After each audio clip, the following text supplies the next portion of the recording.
O pilar fundamental da graça. Esse é o tema. O pilar fundamental da graça. Eu iria colocar o texto aqui, o tema, o título, no plural, porque eu quero falar de 3 pilares. Como uma coisa está ligada à outra, então ficou assim, o pilar, no singular, tá bom? O que é pilar? Pilar, substantivo masculino, construção. Quer dizer o seguinte, pilar é uma coluna sem ornamentos que constitui um elemento vertical da estrutura de uma construção. Tá? Então, o pilar, né, falando aqui numa linguagem do construtor, é uma coluna sem ornamento. Ela não é uma coisa que necessariamente tem que ser bonita, tem que ser bela, enfeitada. Não. Ela é uma coluna sem ornamento. Na verdade, quando você entra em uma casa, em um prédio, se tem uma coisa que você não vai ver logo de cara ou procurar, é um pilar. Mas ele é um fundamento importantíssimo, porque ele está na vertical e é ele que é o responsável por toda aquela estrutura, ou eles, né? Então, o pilar, ou os pilares, né, numa linguagem aí de quem entende de construção civil, é de suma importância. Embora as pessoas não vejam a sua beleza, não esteja bem ornamentado, independente, por mais simples que ele seja, ele está cumprindo ali um papel fundamental. Ô irmão Elcio, e o que seria esses pilares da graça de Deus? Ou esse pilar da graça de Deus de fundamental importância? Assim como o pilar de uma construção, que ele está lá sem ornamento, mas ele está em uma posição vertical, e é ele que dá sustentação ali àquela construção, assim são os pilares da graça de Deus, ou o pilar da graça de Deus. O pilar do Evangelho, o fundamento do Evangelho, nem sempre é bonito para o outro. O pilar do Evangelho nem sempre vai estar bem ornamentado para o outro. Para aqueles que olham para você. Para aqueles que te veem passar. Porque quando você passa, quando as pessoas te veem, as pessoas, ela enxergam o exterior. Né? Como uma bela casa que as pessoas olham e vê ali a estrutura, a porta, a janela de vidro, né? Vê ali a sacada daquela casa. Mas elas não procuram ver, elas não se importam em procurar saber, a não ser se vai comprar que vai, né? O que é que sustenta tudo isso aqui? Cadê o pilar disso aqui? Como é que está o fundamento disso aqui? Como é que está isso aqui? Ninguém olha. Então assim é a nossa vida em Cristo, abençoado. As pessoas nos julgam por aquilo que vê, que está aparente. Eu julgo que você seja uma pessoa de Deus, por quê? Porque, um exemplo, o sistema religioso julgava que você era de Deus porque via você trilhando para a igreja evangélica, trilhando para os montes dias de sexta-feira. O sistema religioso via você trilhando para fazer uma evangelização ao ar livre, via você trilhando com a Bíblia debaixo do braço, mas ninguém sabia o que estava em você, qual era a tua sustentação, qual era o pilar que te sustentava. Então as pessoas viam a tua aparência, a roupa que tu vestia, a forma que tu falava, mas ninguém sondava a tua consciência. Ninguém te enxergava por dentro. Né? Só o Papai do Céu. Só o Papai do Céu sabia o que era que te sustentava e como você estava. Então, na graça de Deus, no Evangelho, né, das Boas Novas, esse pilar que nos sustenta, muitas vezes as pessoas não veem dando importância. Mas ele é de fundamental importância para mim e para você. Então vamos lá, sem mais demora, vamos falar dos Eu separei aqui três pilares fundamentais. Mas como praticamente está fechado, né? Tudo leva a um ponto, então é o pilar da graça de Deus, o pilar fundamental da graça de Deus. Então vamos lá. Primeira carta de Paulo aos Coríntios, capítulo 13. Olha aí, deixa teu like, compartilha e vamos que vamos crescendo na graça e no entendimento. Primeira carta de Paulo, capítulo 13, versículo 11 em diante, do 11 ao 13. Olha o que disse o apóstolo Paulo àquela igreja. Quando eu era menino, pensava como menino. Quando eu era, olha o emprego do verbo, quando eu era menino. Quando eu era menino, eu não tinha um pilar de sustentação. Quando eu era menino, eu era inconstante e levado por vento de doutrina. Quando eu era menino, eu não sabia o que eu queria. Quando eu era menino, eu não vivia para Cristo, eu vivia para a religião. Quando eu era menino, eu não aprendia do Espírito, eu aprendia do pastor. Então, quando eu era menino, dizendo Paulo, quando eu era menino, pensava como menino. Olha que interessante. Quando eu era menino, pensava como menino. Mas logo que cheguei a ser homem, acabei com as coisas de menino. Paulo disse, eu pensava como menino, eu discorria como menino, eu agia como menino, como uma criança, mas logo que eu acabei com as coisas de menino, logo eu acabei as coisas de menino, logo eu cheguei a ser homem, logo eu cresci, logo eu amadureci, cresci na graça e no conhecimento, aí eu acabei com as coisas de menino. Então, quais são esses pilares que fundamentam a nossa vida em Cristo? Vamos lá, versículo 12. Porque agora, dizendo o apóstolo Paulo naquele tempo para aquele povo, porque agora vemos como por um espelho em enigma, ou seja, eu não vejo uma imagem exata. Até porque o espelho, na época de Paulo, não é esse espelho que a senhora tem no guarda-roupa, na sua cômoda, né? Não é esse espelho que você olha e vê os detalhes, não é esse espelho que eu tenho aqui, que eu olho e vejo aqui essas, né? É bolsa que chama? Os pés de galinha tá aparecendo, né? Não é esse espelho claro, objetivo, não. Então o espelho da época de Paulo era uma espécie de lata, né? De latão, que reluzia, que refletia. Era mais ou menos como aquela sua panela bem limpinha, com bombril, hein? Uma bucha de aço. Quando você olha assim, você vê o seu rosto, mas você não vê perfeitamente. Você vê os traços ali do seu rosto, você vê, né, a forma, mas você não vê ali os detalhes do seu rosto. Então é nesse sentido. Porque agora vemos como por um espelho em enigma, não é algo certo, claro, objetivo. Mas então veremos face a face. Agora, disse Paulo, conheço em parte, conheço algumas coisinhas, mas então conhecerei plenamente, como também sou plenamente conhecido. Então, Paulo disse, eu sou conhecido dele, mas eu não o conheço plenamente. Eu conheço como por um espelho, eu vejo como por um espelho, em enigma.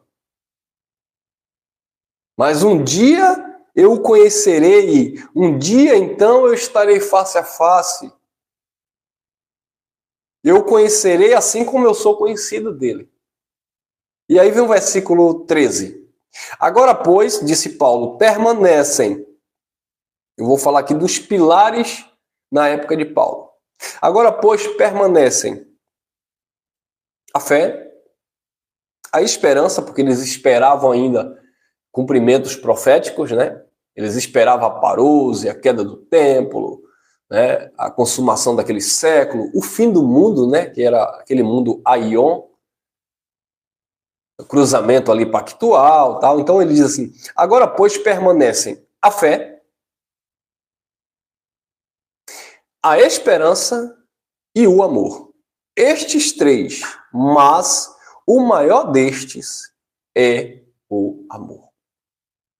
Eu vou substituir aqui apenas a palavra esperança, porque nós não estamos esperando algo como Paulo, porque, na verdade, o que Paulo esperava já é uma realidade no nosso tempo, que foi a conclusão e o fechamento de todas as profecias e o cumprimento da lei na sua totalidade com a queda do templo e o resgate, né, do seu povo, a ressurreição dos mortos, a transformação dos corpos, isso tudo dentro de uma consciência espiritual já aconteceu, tá? Eu não sei para aqueles irmãos que levam para a área literal, né, que acham que tem que ser literal, que é os olhos físicos que vão contemplar, que é uma ressurreição física e literal que vai acontecer. Mas isso aí a gente deixa para outro papo. Então, eu substituo aqui apenas uma questão da esperança pelo conhecimento. Então, o pilar fundamental hoje na graça de Deus é o amor, a fé e o conhecimento. Ou os três pilares fundamentais que te sustenta, que te conduz a viver a graça de Deus.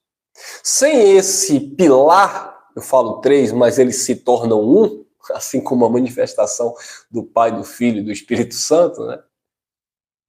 Eles são um. Então, esse pilar fundamental da graça de Deus, para nos sustentar, é o amor, a fé e o conhecimento. Como eu falei, não mais a esperança, mas sim o conhecimento. Por quê? Jesus de Nazaré, eu vou começar pelo conhecimento, Jesus de Nazaré já dizia, e conhecereis a verdade vos libertará, falando para aquele povo. Mas se a gente aplica na nossa vida, este conhecimento que temos em graça verdadeiramente nos libertou. Então ele é fundamental. Porque se não tem conhecimento, se não tem entendimento, não tem libertação. Assim como Deus, por boca do profeta Oséias, disse, o meu povo, ele está sendo destruído por falta do conhecimento. Se a gente trazer esta mensagem para o tempo atual, se a gente contemporaneizar essa mensagem, se a gente atualizar ela, é basicamente a mesma coisa. Ela se encaixa profeticamente falando. É claro que aquela profecia não era para hoje, para mim, para você, porque era para o povo de Israel. O meu povo está sendo destruído por falta de conhecimento, mas você pode se utilizar quando você analisa as características dos filhos de Deus hoje. Quando você olha para a religiosidade, para o sistema, e vê o povo sendo enganado, destruído por falta do conhecimento. Então, o conhecimento é de fundamental importância, ele é um pilar fundamental em graça. O povo de Deus lá no primeiro século, ou lá na lei, estava sendo destruído por falta de conhecimento.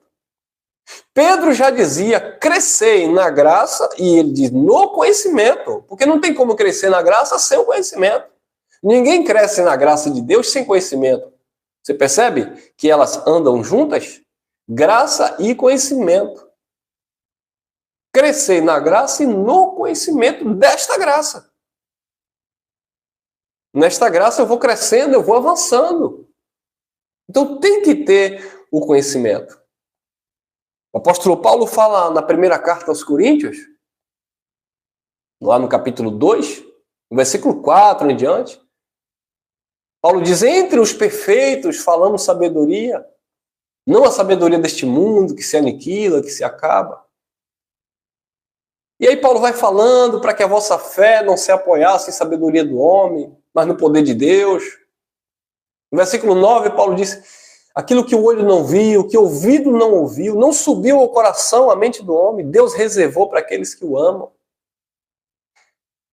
Aí Paulo vai dizer, mas Deus nulas revelou no versículo 10, 1 Coríntios 2:10, mas Deus nulas revelou pelo seu Espírito, porque o Espírito penetra todas as coisas, até as profundezas de Deus. Versículo 11, qual do homem sabe as coisas do homem, senão pelo Espírito do homem que nele está? Então as pessoas ficam adivinhando aí a vida do outro, mas não é pelo conhecimento de Deus, é pelo conhecimento do próprio homem. Qual homem sabe as coisas do homem, senão pelo espírito do homem que nele está? Ou seja, pela mesma inteligência humana, pelo mesmo conhecimento humano. E homem aqui é gênero, independente de se é homem ou se é mulher. Aí eu posso ser... Qual do... 1 Coríntios 2, 11. Qual do homem sabe as coisas do homem, senão pelo espírito do homem que nele está? Então eu sei que como homem, como alguém que vive e passa por lutas e dificuldades, eu sei que tem alguém passando uma luta financeira, eu sei que tem alguém passando uma luta na saúde. Agora eu vou usar isso para dizer que é Deus que está me revelando, para dizer, você que está aí nessa live agora, Deus me mostra que você tem uma causa na justiça. Uau! Olha que nosso público é pequeno, mas imagine eu falando para 500 seguidores. Imagine eu falando para 1 milhão de seguidores na plataforma. Deus me mostra aqui agora que tem uma pessoa aí com a causa na justiça. Ó, qual do homem sabe as coisas do homem, senão o espírito do homem que nele está? Deus me mostra que tem uma irmã que está passando uma luta com o filho. Uau! Aí a irmã grita de lá. Deus é na vida desse homem. Deus usou esse pastor para dizer que eu estou passando um problema. E tu não sabia? Precisaria Deus mandar o homem dizer que tu está passando um problema? Se eu passo um problema, eu mesmo sei do meu problema. Não preciso ninguém dizer que eu estou com um problema, porque o problema é meu, não é teu.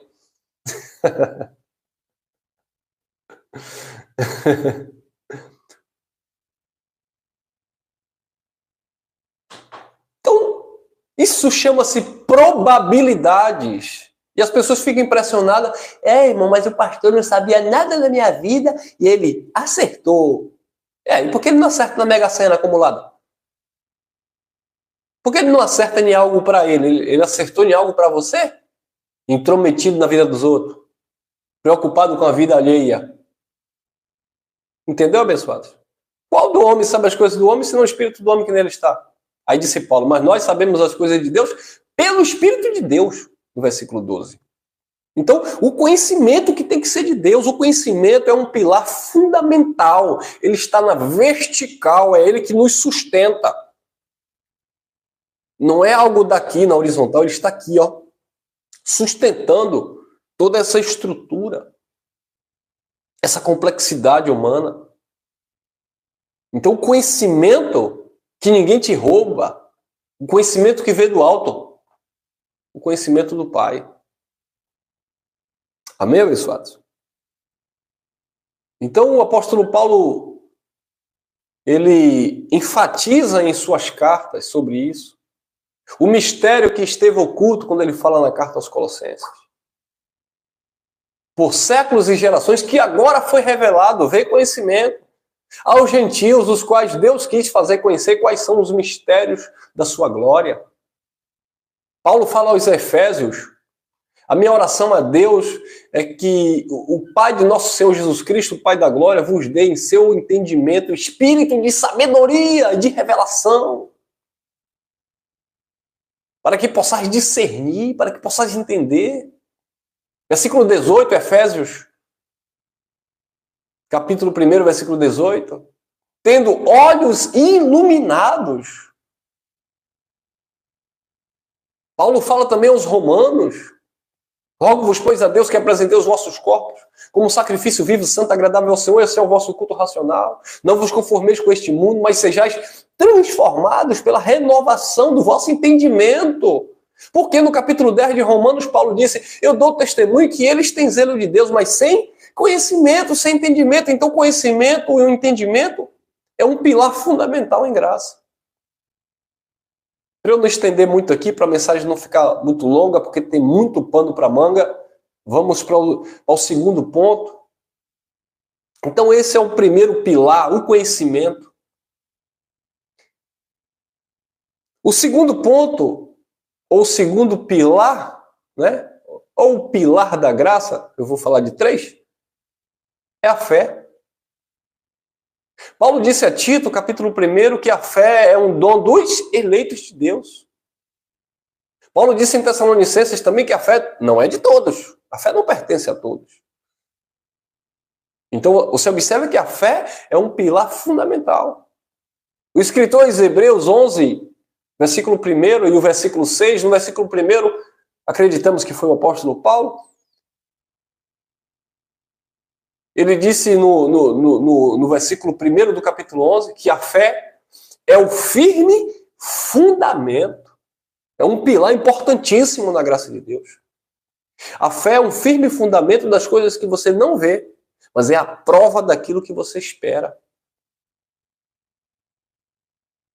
No versículo 6, Paulo diz que sem esta fé é impossível agradar a Deus, porque aqueles que se aproximam de Deus, é necessário que creia que Ele existe e que Ele é o galardoador, o abençoador daqueles que o buscam.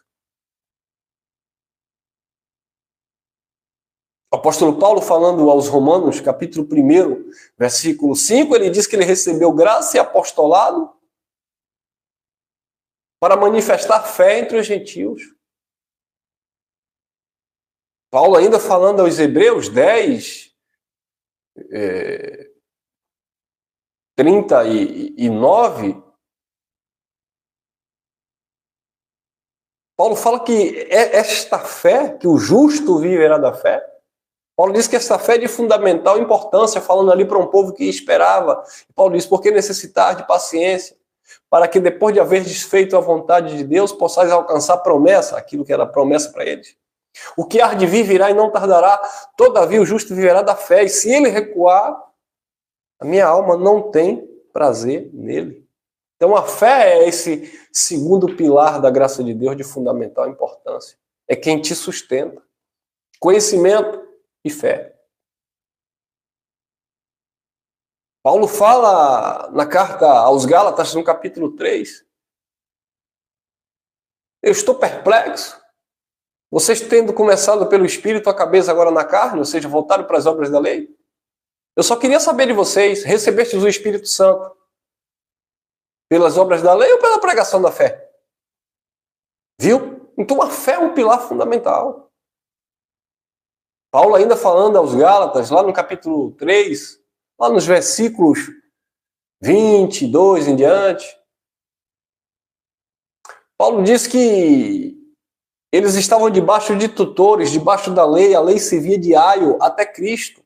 Mas quando a fé veio, já não era mais necessário ficar debaixo da lei, de aio, de tutor.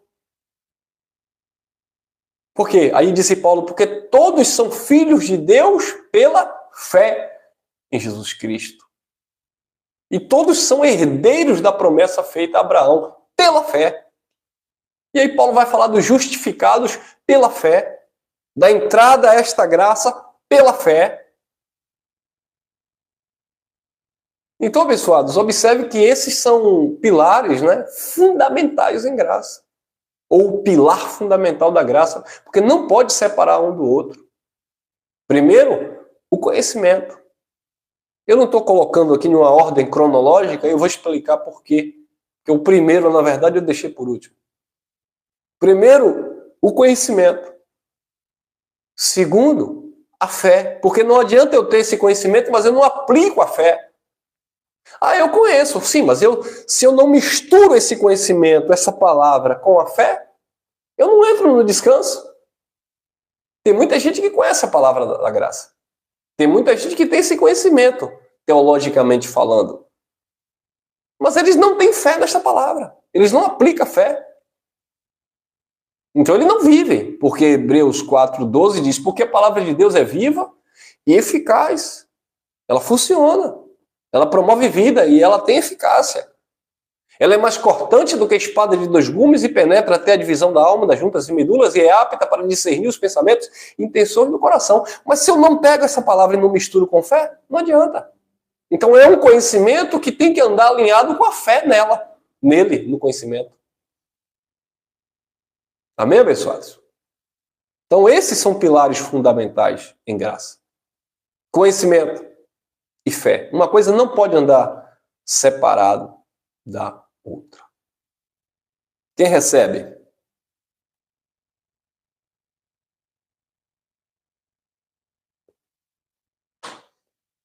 Então esses são pilares, né, ou o pilar fundamental da graça de Deus. Pois bem, conhecimento e fé. Agora eu quero falar do terceiro pilar, ou do terceiro ponto dessa mensagem, que na verdade é o primordial. É o primeiro. Tem que encabeçar essa lista em todos os aspectos. O amor. O amor. Já na época de Jesus, perguntaram para Jesus qual o maior mandamento. Jesus disse: amar a Deus acima de todas as coisas e ao próximo como a ti mesmo. E Jesus já dizia lá no cumprimento da lei: se você cumpre esse mandamento, você cumpriu toda a lei. Porque a lei se resumia justamente no amor. Mas ninguém conseguia. Então, o apóstolo Paulo, ele disse aos Colossenses, no capítulo 3, no versículo 14, Paulo disse que o amor é o vínculo de quê? Da perfeição. Olha aí. Por isso que ele tem que estar em primeiro lugar. O amor. Como eu falei, eu não estou seguindo aqui uma cronologia, mas eu quis deixar o primeiro por último. Então, o amor é o vínculo da perfeição. Por isso que disse Paulo, e estáis perfeitos nele. Mas você só pode estar perfeito nele pelo amor. Ou por amor. Você pode ter fé. Vamos lá. Você pode ter o conhecimento, que foi o primeiro pilar. Você pode ter fé, que foi o segundo pilar. Mas se você não tiver o terceiro, que é o amor, que unifica esses pilares, para aí sim se tornar o pilar da graça de Deus de fundamental importância para a nossa vida, você não tem nada. Porque disse Paulo aos Coríntios 13, sem amor, nada seria. Ainda que eu desse o meu corpo para ser queimado, ainda que eu distribuísse as minhas riquezas, isso é uma hipérbole que Paulo está usando, uma força de expressão, até porque Paulo não tinha riquezas para distribuir. E é ali que o sistema religioso se atrapalha com as línguas. E de noite nós vamos, descascar esse mistério. Ainda que eu falasse a língua dos homens e dos anjos. Paulo não estava dizendo que falava a língua de anjo. Isso é uma hipérbole, porque Paulo também não tinha riqueza para dar aos pobres. Paulo também não queimou o seu corpo pelas pessoas. Ainda que eu tivesse o dom de profetizar e transportar montes. Paulo não transportava monte nenhum. Aquilo tudo era uma expressão, uma força de expressão. Né? Seria apenas como um metal que tine, uma lata cheia de barulho, um som incerto, uma trombeta que toca fora da nota, que ninguém iria se preparar para a batalha. Aí Paulo diz, sem amor nada seria, porque o amor é paciente, o amor tudo suporta, tudo sofre. Aí aqui no final da carta, Paulo vai dizer, vejo como por um espelho, não vejo claramente, mas um dia o verei face a face. O conhecerei como dele sou conhecido.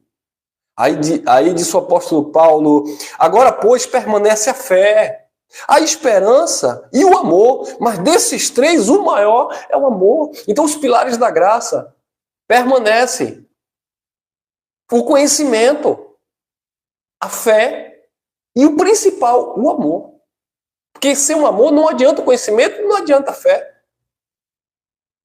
Então, enquanto as pessoas buscam guardar a lei de Moisés, porque a Bíblia diz não matarás, não roubarás, não adulterarás, e quando a gente diz que nós não estamos na lei, nós estamos vivendo o tempo da graça, as pessoas dizem, então pode matar, então pode roubar. Claro que não, porque o amor não deixa você fazer isso. Quem ama rouba? Quem ama vai trair seu cônjuge? Quem ama vai matar? Quem ama vai ficar cobiçando o que é do outro? Quem ama vai desejar mal para alguém? Então, o resumo é o amor. Então, é o pilar fundamental da graça. O conhecimento, a fé e o amor. Amém, abençoados? Então, Paulo diz que é o perfeito, o amor. E quando a gente vai ler os livros históricos, a gente vai ver em João, Deus amou o mundo de tal maneira que deu amor. Paulo falando aos Romanos, no capítulo 5, Lá no versículo 8. Deus deu prova do seu amor em que Cristo morreu por nós, sendo nós ainda pecadores. Então você vai ver em toda a Bíblia a prova, a entrega de Cristo por amor. A manifestação do amor de Deus na pessoa de Cristo. O Deus que é amor. Paulo fala aos Efésios no capítulo 5, no versículo 1, sede, pois, imitadores de Deus como filhos amados e andai em amor como Cristo vos amou e se entregou a si mesmo. Amor. Amor. Paulo diz, ainda que amando mais vocês, eu seja menos amado, falando para os coríntios. Amor.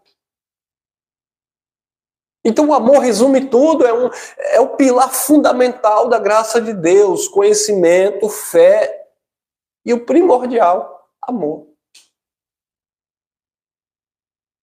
Amém, abençoados?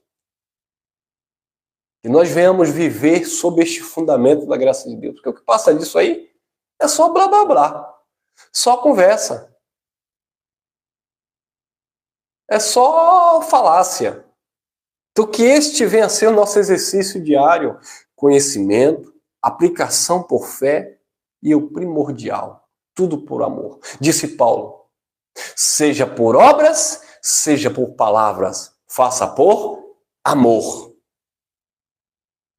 Amor. Seja por obras, seja por palavras, faça por amor. Em tudo Paulo colocava o amor. Deus ama quem dá, quem faz com amor e alegria. Não é por tristeza, não é por necessidade, é por amor. Então, abençoados, ficamos por aqui com esta reflexão. Compartilhe aí que eu tenho certeza que e a minha confissão e a minha vontade, o meu desejo é que o sistema religioso possa entender isso. Que sem conhecimento o povo é destruído e eles estão sendo destruídos. Sem aplicação da fé, este conhecimento, não tem como agradar a Deus, porque sem fé é impossível agradar a Deus. Porque o justo vive por essa fé. E sem o amor, que é o complemento de todas as coisas, é o dom perfeito, disse Paulo, nada seria, nada adiantaria. Vamos que vamos. Obrigado a vocês aí nos comentários. Voltamos às 19 horas trazendo um estudo sobre as línguas, tá bom? Então, às 19 horas, eu aguardo vocês para mais um conteúdo aqui pelo canal. Graça e paz, graça eterna.